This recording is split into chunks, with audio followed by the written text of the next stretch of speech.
I'm probably what you call a guinea pig. Yeah, look like that. No, my experience with it is, all I've done, I didn't actually do any trials or whatever. All I've done is, you know, I was sold on the idea. So we did one farm, and then we decided to do the other 3 or 4 farms we got there together with Tony. And all I can say is my water consumption was down by at least 20%, conservatively. And it was probably 25, but it was at least 20%, and that's on a drier year than last year. All I've noticed is I've had a reduction in yield by about 40%. I said I was going to tell the truth. I don't know whether it was related to the magnet, but my vines, because I've got rows probably 800, 900 metres long, and I used to find that up the tops I had really long cones, and down the bottom the same, and in the middle it was, the cones were much shorter. Well, I found, you know, even when I was harvesting, even now that I'm trimming now, you go down and you know, even in the middle it's fairly balanced. The cones are just as long in the middle as what they are at the top. I used to water about every 21 days in the springtime other years. This year I stretched out to 30 days exactly, and what I noticed was even the mound underneath me vines, other years on the top and bottom probably penetrate in the middle, there was no penetration at all. This time it penetrated all the way through. They just used to go black. And, you know, I used to go there and dig with my fingers, and you see all the little fibre roots there. And, you know, I don't know. But, you know, as far as yield and that, this year was probably a bad year to compare. I'm looking forward to next year to see if, you know, the results for the yield. But the vines are very good, and even now our Chardonnay, which we've never had Chardonnay looking like it is this year, I'm expecting a very good crop next year. The foliage is just, well, really, it's no comparison to any other year. That's all I can say. I haven't really done any trials. I was sold on the idea. I can see what they're saying makes a lot of sense. So I thought I'll get in and I'll do it. And if it does work, I'll be ahead of everybody else. Thank you. Thank you. So. Frank, two questions. Because you put vines in a farm that had never had horticulture before, but it was exposed to flood. Was that exposed? Yeah, to flooding. Do you think that maybe because you watered horticultural practices, that some of the problems started rising back on your vines and possibly affected them, and so what you've done now is with this new type of water, it's maybe helping the vine and keeping that salinity back down? I don't know if there's any salinity, but they tell me that, I mean, all soils have got a lot of phosphorus tie-ups for starters in this area. Yeah. And from what Jim was telling me, when you magnetise water and irrigate, it unties all the tie-ups that you've got in the soil. Yeah. And I think I've noticed a lot of that. I reckon that, you know, that's why the farm's more uniform now than what it was before. Thanks. We're very fortunate to meet Jim and Tony. Would have been probably about 2 months ago in town, and we discussed the idea of what they're about with magnetising the water for agriculture. And I was a bit sceptical at first, and so the rest of our family members, and we said, oh, we'll give it a try. There's a lot of benefit from what they're saying. Let's give it a bit of a go. It's going to be early stages to find that out, like it is autumn. We can't tell you much about nutrients or nutrient tie-ups or improvement in fruit or anything like that. But there are other members in this room that will be able to discuss that later on. But what we have done, we've measured, we know our system, we've measured the restraints, the capacity, the water volumes, how our shifts run on citrus, how they run on vines, and we actually measured the data. We can go back on our computer system and see what our shift requirements are for water volume and pressures. To water all our vines, we could never do it all on one shift. We always had to split the shifts up. And when we did try, the systems were, unable to handle the capacity required just on 2 100 horsepower pumps.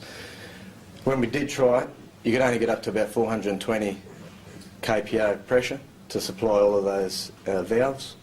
And after we installed the magnets, we found that the pressure went up to 480, running all of those valves. We ran around all that day, testing every particular block, and we rang up Jim on Anzac Day. We said, we better not break his chops because he's probably in the march down George Street. We rang him up and go, no, I'm not down there. I said, well, I've got some good news for you. I said, this is only early stages, Jim. I said, but I just got back from holidays. The boys installed it while I was gone, and these are the results. And he said, you know, look, we're not here to, you know, play with anyone. We are dead set about this technology. It does work. Our other results that we've measured, we actually measure the water volumes. And when your system's running under pressure, I guess you can see how much more it can gain. And when we checked on our scheduling, it had that we were running, when we were trying to run it under pressure, all those vines, they were running at about 520 cubic metres of water an hour. The increase on that, after adding the magnetised capsules onto those main lines, increased it to 570 cubic metres of water an hour. So that's an extra 30,000 litres of water per hour gain just by changing the viscosity of the water. From that there, we then went a step further and we tried it on our citrus program, and we know that our pumps comfortably run the citrus program, so we checked them on a power level.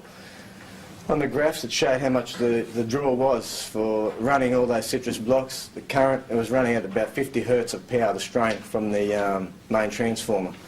After infusing them with putting the magnetised capsules on the main line, we found that the graph indicated a reduction down to 45 hertz of drain. So that's an extra 10% decrease just in power, 10 to 15% gain in actual water volume and pressures, and they're just the starters. And we've also had trials on penetration. I'll show some photos, you can probably pass them around shortly. There's some photos on how we irrigated. The way we irrigate, we've created the facility where the water, even when we flooded, it just used to pool underneath the trunks of either vines or citrus.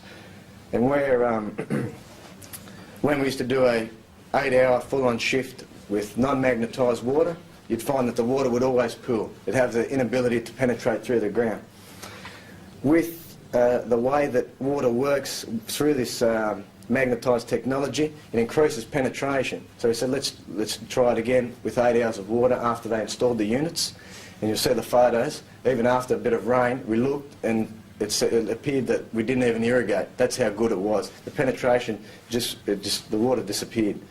And during our stages of RDI with our grapevines, we use soil monitors across our farm, and we've graphed all the details from all the citrus varieties, all the wine grape varieties.